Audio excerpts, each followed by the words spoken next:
want to introduce you to a few people whose families were torn apart by the prosperity gospel and the Word of Faith movement. I was raised in the Pentecostal faith, or charismatic. My dad's a Pentecostal evangelist. He was come up in the Church of God originally when he first started out, and traveled all around setting up tents and in churches and in auditoriums and things. Around 2020, I left that ministry and came here to this church, and it's been full-time here ever since. Hi, my name is Daniel Chapman. I was in the Word of Faith theology for over 23 years, and that theology is built up a lot of the prosperity gospel, healing theology, deliverance theology, and I left that theology about 5-6 years ago. Yeah, I was born into it. I, in my whole life, was in like a Pentecostal church. And so I think that naturally segues, eventually into like Word of Faith. For myself, I remember as a kid, we were going to probably more of a Baptist style church, and then just seeing the Word of Faith or creeping in. I wasn't probably fully immersed in it until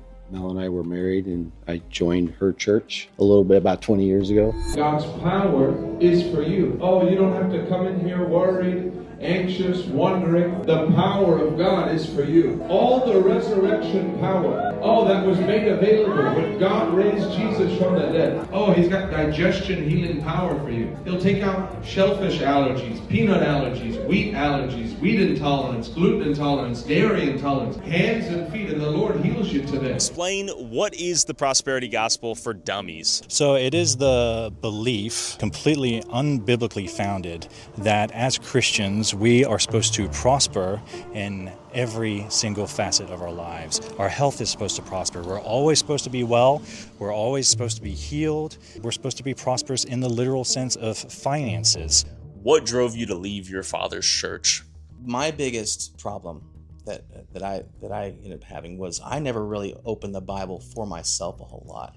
Okay. I was raised to listen to the man of God, and he had all the answers. And Who's the man of God? So in this case would be my father. My dad preaches sinless perfection, which is an even more extreme version of Pentecostal doctrine, whereas you can't sin ever, or you're at risk of damnation. Some of the major things that they teach that I don't believe anymore is the prosperity gospel, the Word of Faith doctrine, and these are all doctrines that are prevalent in most, if not all, Pentecostal churches. It took an event with the Word open and conviction from the Word to go, something really isn't right here. So it sent us both quickly down this path of what is actually truth. Say it with me. Say, God, your power is for me.